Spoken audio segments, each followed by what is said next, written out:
Es tiempo de mujeres en México. ¿Qué puede decir la candidata del PRIAN? Si ellos abiertamente dicen somos de derecha, tendrían todavía menos votos de los que tienen. ¿Qué es lo que quieren? Que yo tome distancia del presidente. Marcelo es parte del equipo. Eso lo va a decidir el pueblo de Estados Unidos. Tiene que haber una sanción. Tiene que venir también de España un reconocimiento de México. Es una buena pregunta.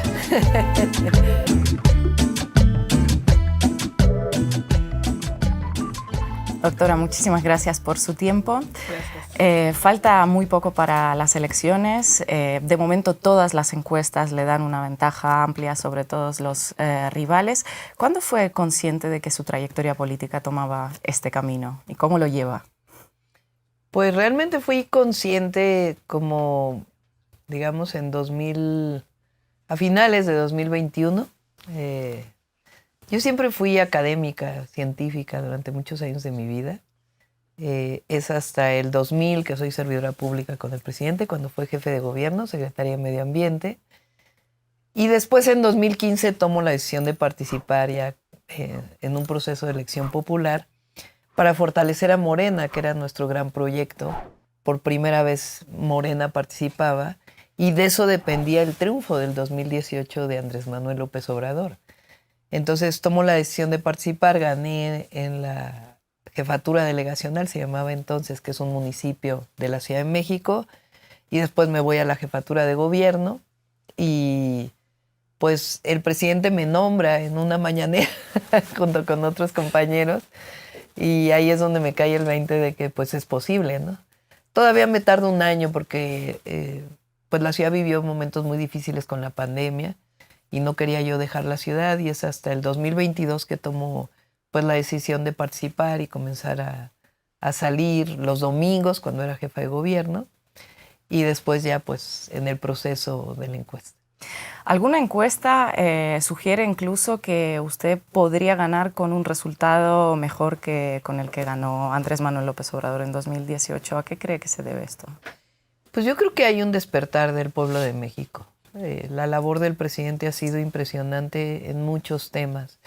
No solamente en cambiar la política en México, cambió el modelo económico en México y cambia el modelo económico sí separando el poder político del poder económico, pero tampoco sin afectar los intereses de los empresarios. Al contrario, yo creo que a los empresarios le ha ido bien. Es un modelo claro, pero al mismo tiempo mostrando que esta es la ruta y no la ruta anterior donde se gobernaba para unos cuantos. Y este despertar del pueblo de México hace que el pueblo de México esté con nuestro movimiento. Y al mismo tiempo, cuando yo inicié el proceso de la encuesta, participamos en la encuesta 5 hombres y una mujer.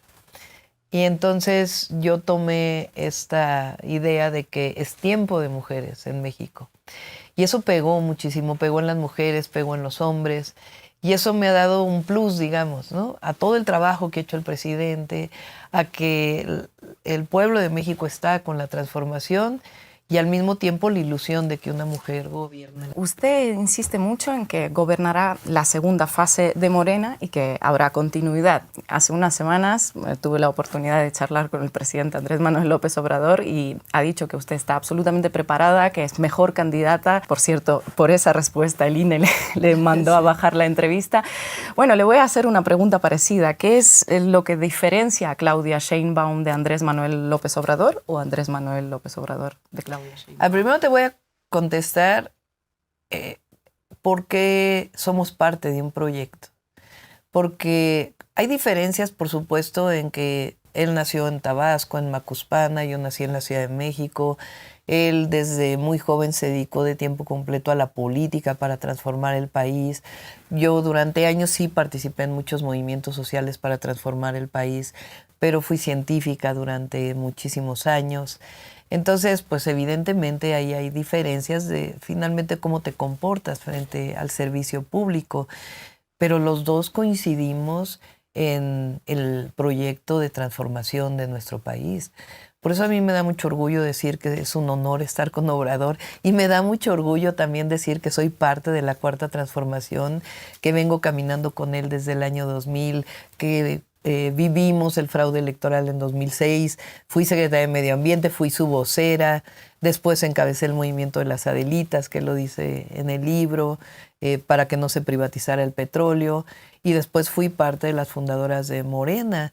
Entonces, este camino que hemos recorrido él como el gran dirigente que es, pues a mí me da mucho orgullo, y en ese sentido, pues coincidimos en el proyecto de nación.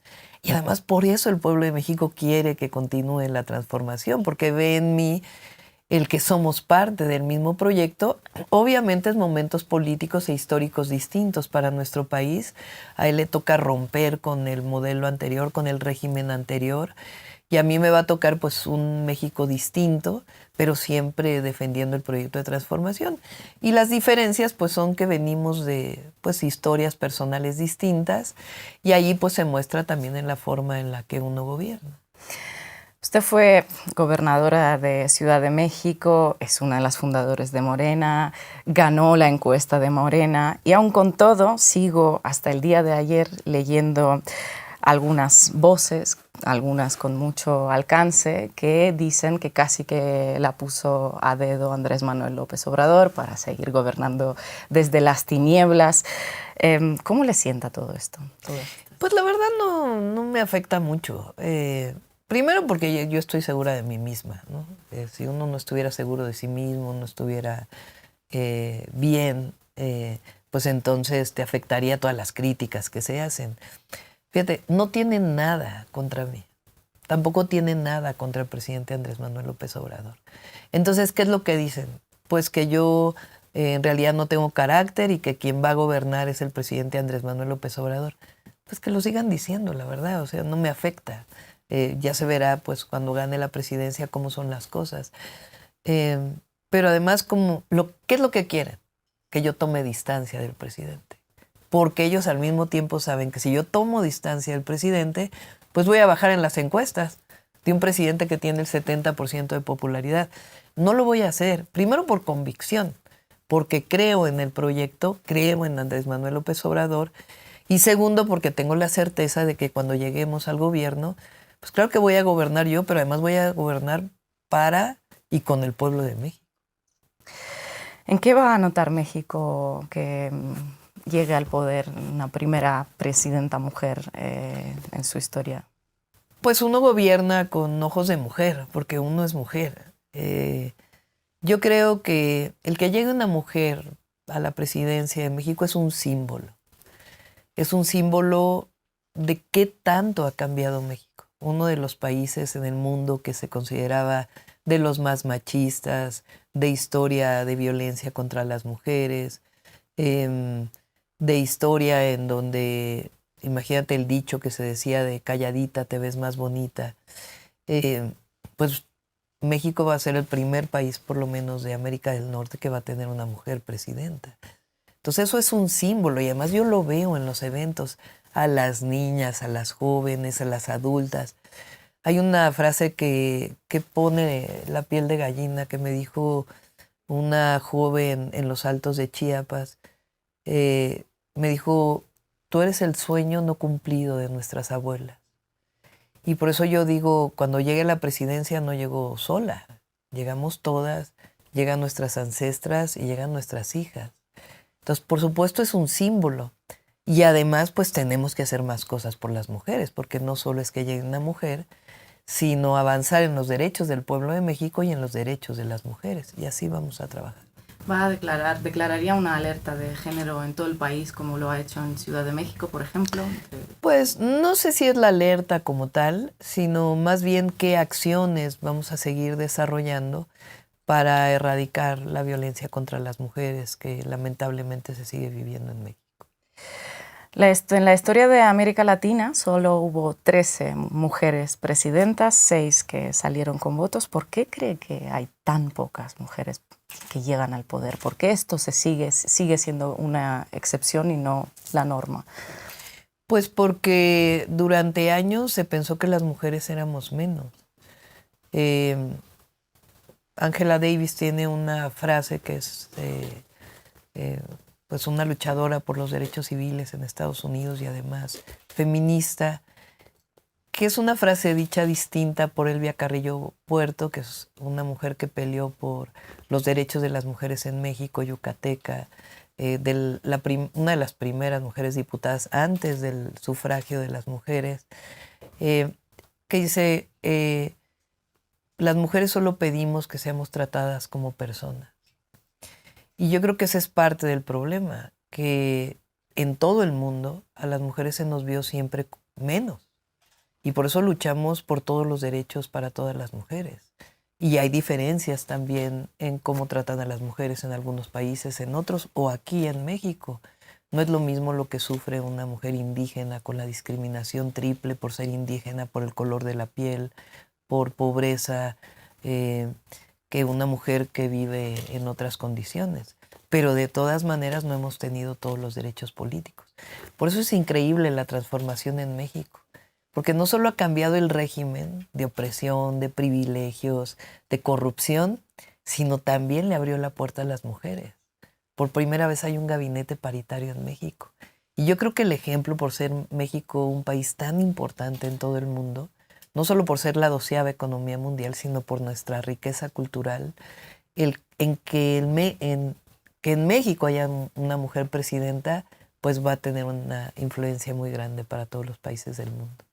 ¿Qué es el feminismo para usted? Porque siempre habla de mujeres pobres primero. Sí, el feminismo es todos los derechos para las mujeres y que las mujeres seamos tratadas como iguales, con la igualdad sustantiva y todas nuestras autonomías, la autonomía económica, la autonomía política, la autonomía física. Para mí eso es el feminismo. Y también que el Estado procure ser un Estado que cuide a las mujeres, porque las mujeres somos las cuidadoras de la familia. Y la única manera en que podemos desarrollarnos con autonomía es que también el Estado procure el cuidado de los hijos, de las personas con discapacidad, de los adultos mayores, si es que así lo desean las mujeres. Y yo creo, nosotros en Morena decimos, en el caso de las mujeres, por el bien de todas, primero las pobres, porque ahí es donde hay mayor marginación, mayor desigualdad. Y nuestra lucha es por la justicia, en todos los sentidos. Por la justicia social, por la justicia en términos de los derechos humanos, por la justicia ambiental, por la justicia para las mujeres y por un verdadero sistema de justicia en nuestro país. Usted procede del mundo de la ciencia, es licenciada en física, tiene un doctorado en ingeniería, especializada en medio ambiente, llevó estos temas, asuntos en la ONU. ¿Cómo va a influir esta experiencia suya en el futuro de México? Bueno, yo pienso que tenemos que acelerar la transición energética hacia fuentes renovables de energía, también desarrollar la eficiencia energética, porque esos son cambios tecnológicos, no solamente el ahorro de energía. Creo que México, con el desarrollo que tiene, la contaminación que tenemos de los cuerpos de agua tiene que resolverse. Hay ríos hipercontaminados en nuestro país y tenemos que avanzar también en ese tema. Y por otro lado, pues todo el tema de adaptación al cambio climático. Hoy vivimos una sequía prolongada de cerca de 5 años en el centro y norte del país, y uno de los problemas centrales es el abastecimiento de agua para consumo humano y para producción de alimentos. Entonces estamos desarrollando un plan nacional hídrico para el país que nos permita hacer uso eficiente del agua, cambiar la ley nacional de agua en términos de los derechos de agua y al mismo tiempo nuevas fuentes de abastecimiento. Entonces sí se va a notar que vengo del medio ambiente, que soy ambientalista y que vamos a caminar en lo que yo llamo el desarrollo, no lo llamo yo, es algo internacional. El desarrollo de un país tiene que ver, sí, con el desarrollo económico, pero también con la disminución de las desigualdades y la reducción de la pobreza, y al mismo tiempo con un desarrollo sustentable. Doctora, quería hablar también con usted sobre la oposición mexicana, cómo la ve y qué le parece la campaña que están llevando a cabo.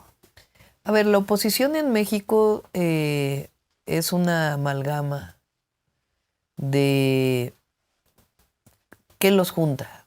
Los junta regresar al pasado, de privilegios que tenían, los junta la corrupción.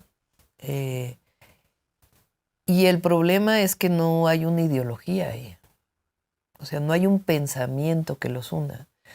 Ellos no pueden decirse que son de derecha, porque el pueblo de México es tan progresista ya, que si ellos abiertamente dicen somos de derecha, tendrían todavía menos votos de los que tienen.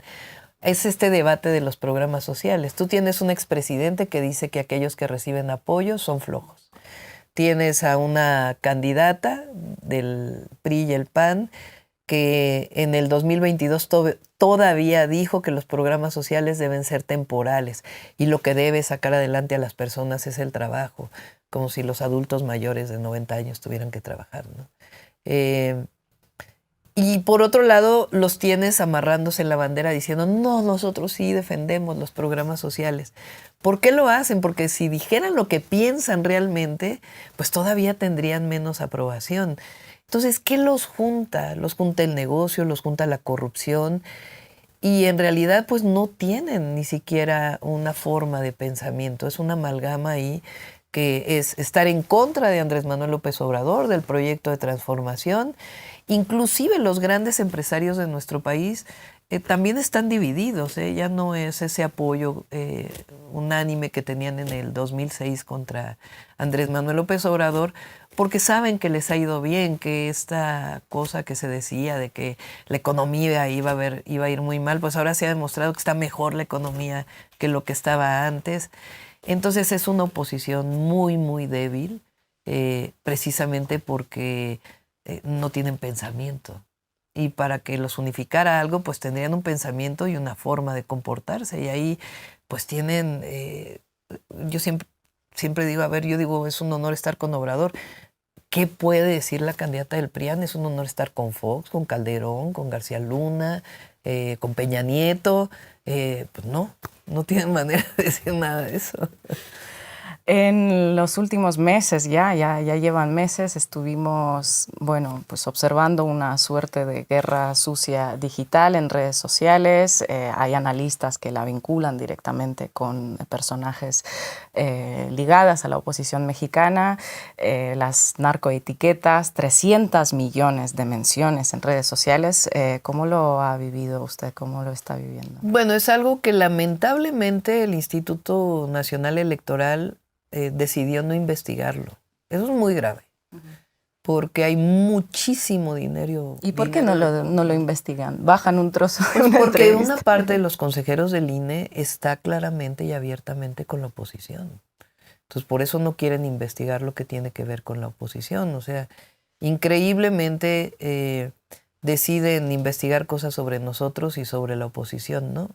Entonces, imagínate, o sea, el árbitro electoral con algo tan notorio de más de 30 días de trending topic pagado con bots, con troles, con robots, que ha sido hiperdemostrado que hay millones de dólares metidos ahí y no lo quieren investigar. Entonces, nosotros pues por eso estamos viendo que por lo menos sea evidente, ¿no? Y el presidente incluso lo ha dicho en sus mañaneras, que sea evidente de dónde está saliendo esto.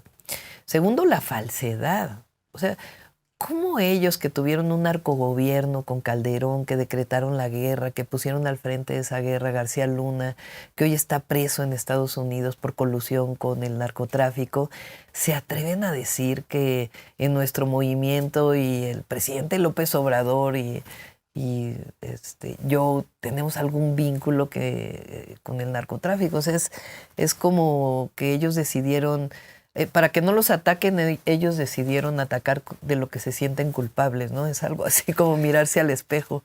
Proyección total. Pero lo que es increíble es que estrategias que les han funcionado en otros países, por la derecha internacional, por estos grupos de derecha internacional que está demostrado que participan en estos trending topics, les funcionó en otros países y en México no les ha funcionado. No ha funcionado. Porque el presidente subió su popularidad y yo me mantuve en las encuestas. Y la pregunta es, ¿por qué no les ha funcionado? Yo creo que particularmente la red X, Twitter, ha perdido mucho en México, porque la gente está muy harta de esta guerra sucia que hay en esta red social. Y se puede ver, la gente cada vez usa menos esa red social. Y por otro lado, es tan absurda lo que están planteando ahí que la gente pues no lo cree, ¿no? Entonces te habla de una conciencia muy grande del pueblo de México. Uno piensa que la red X, la antigua Twitter, pues no tiene mucho peso, no significa nada. El problema de eso es que luego todas esas campañas de alguna forma aterrizan en titulares, en periódicos, en informativas. ¿Usted cómo evalúa el papel de los medios de información tradicionales de México en toda esta campaña? Bueno, pues yo creo que habría que ver cuáles medios, ¿no? Pero hay una crítica permanente al presidente Andrés Manuel López Obrador y la razón fundamental es porque se acabó el recurso del erario público destinado a los medios de comunicación. Esa es la razón de fondo. Y por otro lado, muchos conductores que eran muy vinculados con el viejo régimen, que lo que hacen es presentar una crítica contra nuestro proyecto. Ahora, tampoco ha funcionado mucho, no como funcionaba en el 2006 o en el 2012. Y eso creo que tiene que ver con el trabajo permanente del presidente López Obrador en las mañaneras. Y por otro lado, con que el modelo funciona. O sea, el modelo del humanismo mexicano ha mostrado sus virtudes. Ha disminuido la pobreza, han disminuido las desigualdades. Por primera vez un gobierno voltea a ver al pueblo de México, a los humildes, a los que menos tienen, a los que históricamente habían sido discriminados. Y por otro lado, la economía de México está mejor que muchísimos países desarrollados. Entonces, no hay razón para crítica. ¿Va a mantener las mañaneras? ¿Cómo habrá algún cambio de formato, si se puede saber? Pues todavía no lo decido. Tengo que tener una forma de comunicación permanente y diaria con la ciudadanía. El presidente pues tiene un carisma muy especial, es un historiador, conoce la historia de México como nadie y además pues ha sido el gran dirigente de un movimiento social y tiene una forma extraordinaria de comunicación reconocida por propios y extraños. Entonces hay que adecuar algo especial pues a nuestra personalidad, pero tiene que seguir habiendo esta concientización del pueblo de México y esta comunicación directa. Los medios de comunicación cumplen una función, pero son medios. Y nosotros queremos una comunicación directa con el pueblo y esa hay que seguirla manteniendo. Otro tema que quería abordar es el de la violencia. Hay medios de la derecha, la oposición, están haciendo mucho hincapié en esta cuestión de inseguridad. Hay incluso algunas alertas sobre las condiciones en las que podrían llevarse a cabo las elecciones de 2 de junio. Usted habla de unas encuestas que dicen que la percepción es la contraria, precisamente. Y hace poco la Internacional Socialista, que preside Pedro Sánchez, también emitió un comunicado hablando pues de su preocupación sobre las elecciones y la celebración. ¿Qué le parece todo esto? Pues es parte de una campaña. O sea, ahora sí que como científica vámonos a los datos. Y los datos muestran una disminución de prácticamente todos los delitos. Quizá uno de los temas que hay que afrontar, la extorsión, que ha sido un tema que en algunos lugares del país preocupa, se está planteando ahora que sea catalogada como delito grave, porque no está así, y avanzar más en ese tema, en algunos lugares del país, pero en todos los demás hay disminución. Y yo he recalcado mucho, lo recalca el presidente, pero yo creo que hay que poner mucho énfasis en el cambio de tendencia. Si no hubiera llegado el presidente Andrés Manuel López Obrador y se hubiera seguido con la misma política en seguridad, los homicidios hoy estarían probablemente al doble de lo que estaban en 2018. Así fue con Peña Nieto, así fue con Calderón. Si se hubiera seguido con la misma política de la guerra que inicia con Calderón, pero no hay grandes cambios con Peña Nieto, entonces la tendencia hubiera sido la misma. Ahora con el presidente Andrés Manuel López Obrador, ¿qué ocurrió? Hay una tendencia y se rompe la tendencia y comienza a disminuir los homicidios. Y eso no lo toman en cuenta los medios de comunicación ni los analistas, y es fundamental. Pues porque ellos quieren seguir diciendo que ahora la política de abrazos, no balazos, no ha funcionado. Que, por cierto, el presidente nunca ha dicho abrazos a los delincuentes, ¿eh? Él dice abrazos a los jóvenes, abrazos a la población, no a la guerra, a la construcción de la paz, sí, y cero impunidad frente a la delincuencia. O sea, esa es la política y es la política que nosotros vamos a seguir, todavía ampliando el tema de cero impunidad, que creo yo que necesitamos más coordinación, particularmente con las fiscalías y el Poder Judicial y la transformación del Poder Judicial. Pero no se toma en cuenta esta disminución de la tendencia. Secuestros ha disminuido en 80%. ¿Y esto por qué hay más oportunidades? ¿Porque se atienden las causas? Porque se atienden las causas y ha disminuido la impunidad. O sea, si tú te fijas, cada 15 días el presidente presenta el avance del Gabinete de Seguridad. Y la primera sección que presenta el subsecretario de Seguridad, ahí se presenta una sección que se llama Cero Impunidad. Y se habla de la incautación de droga, de las detenciones y de otras acciones que ha hecho la Fiscalía y el Gobierno de México, la Guardia Nacional, las Fuerzas Armadas, el trabajo de coordinación con los estados. Y después ya se habla pues, de otros temas que tienen que ver con la atención a las causas. Es correcta esta visión de que hay que quitarle base social a la delincuencia. Y que los jóvenes no es que tengan que tener oportunidades, yo le llamo acceso a derechos, porque son derechos de las y los jóvenes en nuestro país, el estudiar, el tener acceso a la cultura, el tener acceso al deporte, a una vida distinta, a que no sea la violencia una cultura en donde viven, sino que haya otras opciones de vida. Y además el empleo y las mejores condiciones de vida, la disminución de la pobreza, pues también influyen. Entonces es atención a las causas y avanzar en la cero impunidad.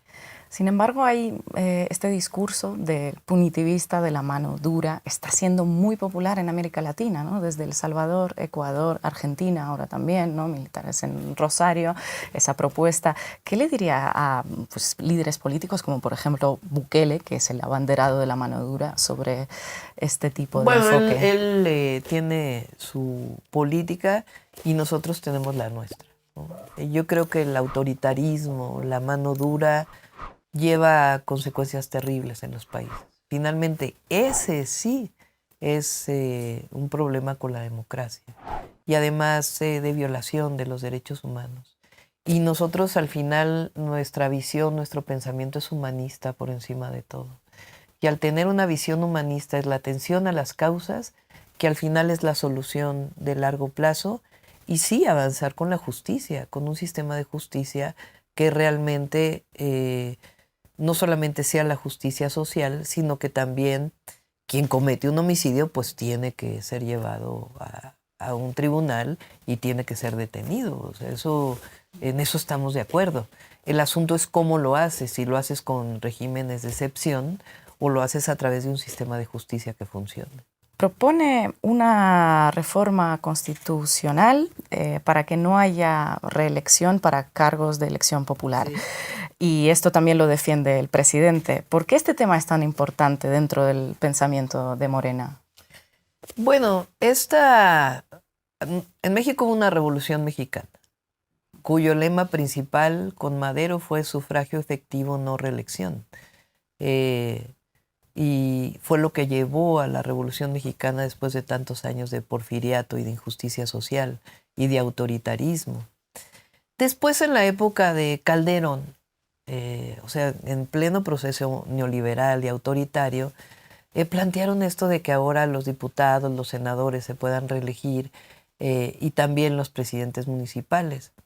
Y yo creo que no ha funcionado, porque había esta idea de que, bueno, por la reelección pues vas a regresar a tus electores para que te reelijan. Y yo creo que tiene que haber un cambio, tiene que haber cambio generacional. Eso funcionó mucho en nuestro país y creo que la reelección en estos puestos no ha tenido su fruto. Cuando yo lo pregunto en las plazas públicas, bueno, la gente les pregunto, ¿qué les parece la reelección? ¡No! Dicen, y creo que si haces una encuesta que las hemos hecho, la gente no está de acuerdo con la reelección y creo que eso permite pues un cambio que no te asocie, que no te quedes vinculado con un poder que te aísla, que te separa del pueblo, ¿no? Te puedes ir a otros puestos de elección popular, pero no necesariamente al mismo. Uh-huh. Otra de las propuestas suyas es crear Agencia Federal de Anticorrupción. ¿Es corrupción el principal problema de México ahora mismo? Era, ya no. Pero sigue habiendo corrupción. Tenemos un presidente honesto. Eso cambia la ecuación. Eso no puedes decir en la historia de México, si te vas para atrás, hay muy pocos casos de honestidad en la presidencia de la República y además durante todo el periodo neoliberal está caracterizado por privatizaciones, por un gobierno vinculado con el poder político y con una enorme corrupción, es decir, hacer negocios al amparo del poder público. México tiene casos, por ejemplo, de privatización de los ferrocarriles, que desaparecieron los ferrocarriles de pasajeros. A mí me tocó ver cómo el ferrocarril México-Cuernavaca levantaban la vía como fierro viejo. Imagínate lo que eso significa en términos del desarrollo de una nación. O casos como la privatización de fertilizantes mexicanos, que privatizan y a los 2 años cierran la empresa y eso se convierte en importación de fertilizantes. Ahí hay una corrupción enorme. Y bueno, el Fobaproa y todos los casos que están asociados a la corrupción. Hoy tenemos un presidente honesto y además con una política de honestidad que ha permitido ahorrar, imagínate tú, 2.4 billones de pesos, millones de pesos que han permitido destinarlo a obras estratégicas que han cambiado el desarrollo económico en nuestro país. Por primera vez el sur-sureste de México está creciendo mucho más que el resto del país. Eso habla de que hay un cambio en la desigualdad profunda porque eran los estados más pobres. Siguen siendo, pero hoy ha cambiado esta circunstancia de que hoy hay crecimiento económico ahí y además hay programas sociales y hay obras estratégicas. Ahora, ¿qué más falta? Pues que no haya corrupción en otras áreas de gobierno, en presidencias municipales, en policías. Nosotros, nuestra meta es 0 corrupción.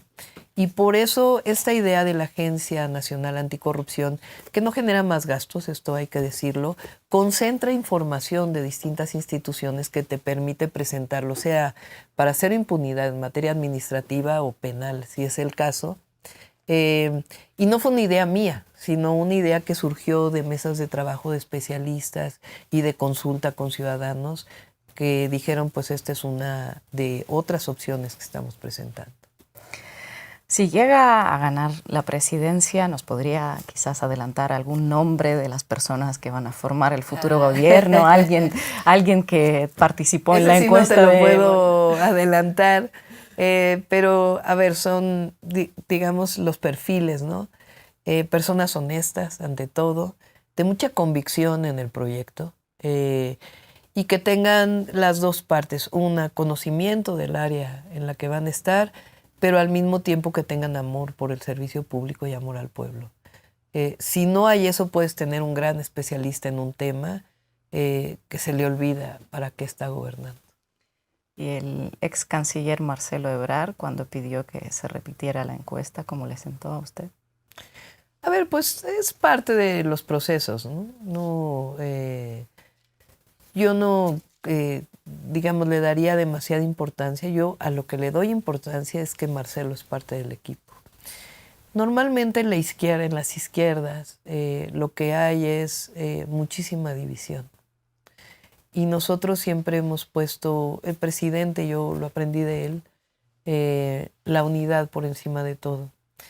Podemos no pensar igual, exactamente igual, no creo que Marcelo y yo pensemos exactamente igual, o que Ricardo Monreal y yo pensemos exactamente igual, pero eso te da una riqueza enorme a un proyecto, que haya visiones distintas, historias distintas, pero al final en lo que coincides es en un proyecto de nación. Y buscar esa unidad, incluso con personalidades que antes no estaban con nosotros, porque fíjate, el PRI, que fue el partido de Estado durante tantos años en nuestro país, después el partido del neoliberalismo y de este vínculo con el PAN, porque el PRI no existe solo desde el 21, sino muchísimo antes, que lo denunciamos nosotros. Por primera vez el PRI no lleva un candidato a la presidencia de la República.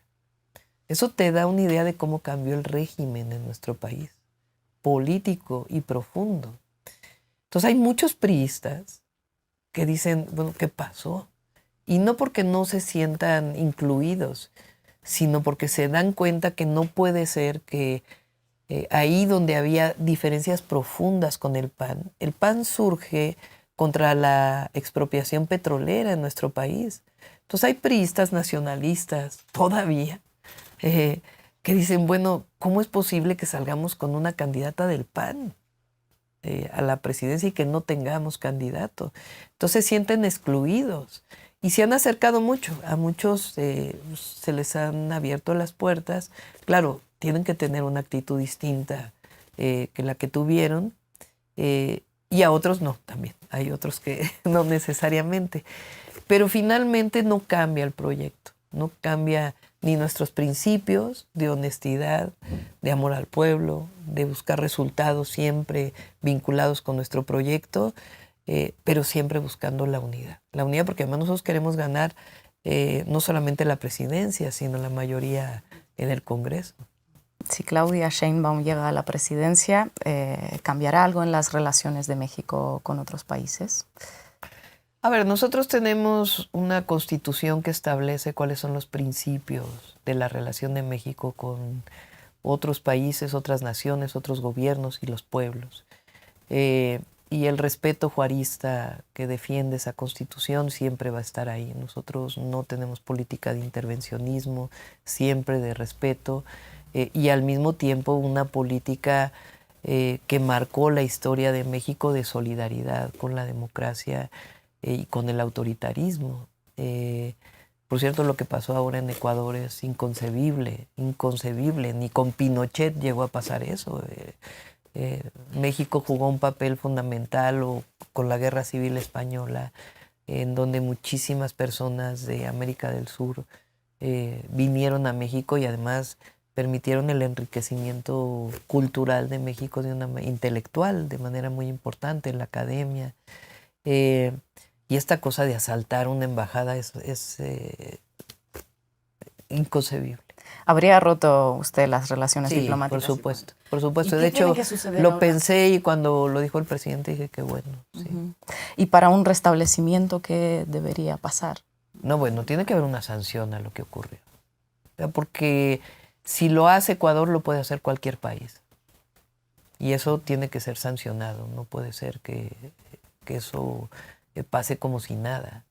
Entonces, para haber un restablecimiento de esas relaciones, pues tiene que haber un reconocimiento de que hubo un error. Y además que el derecho de asilo también es pues un derecho internacional. ¿Las embajadas mexicanas seguirán siendo abiertas para...? Sí, y también algo muy importante, tenemos que seguir fortaleciendo los consulados mexicanos para la atención de los mexicanos en Estados Unidos particularmente, atención de sus derechos, de evitar la discriminación, la violación a los derechos humanos y todas las facilidades que requieran para su vínculo con sus familias en México. ¿Donald Trump o Joe Biden? ¿Quién sería pues mejor eso lo para va a decidir México? el pueblo de Estados Unidos, no me para toca México. No me toca a mí decidirlo, eso lo va a decidir el pueblo de Estados Unidos, lo tienen que decidir ellos.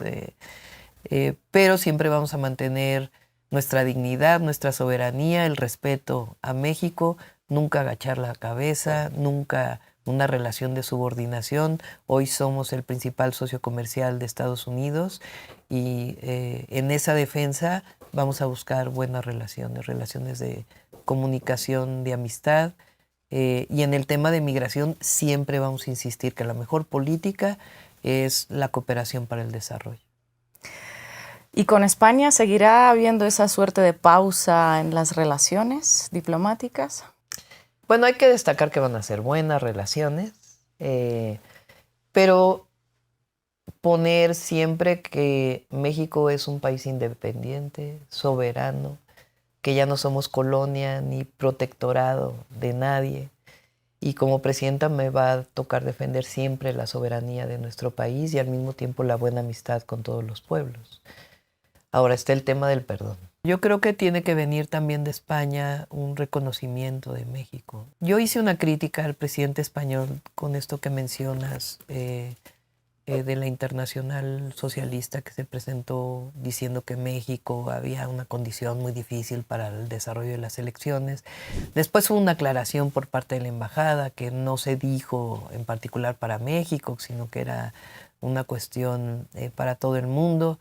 Y luego también este tema, primero de Iberdrola, que finalmente esto se ha prácticamente resuelto, aunque todavía quedan ahí algunos temas pendientes.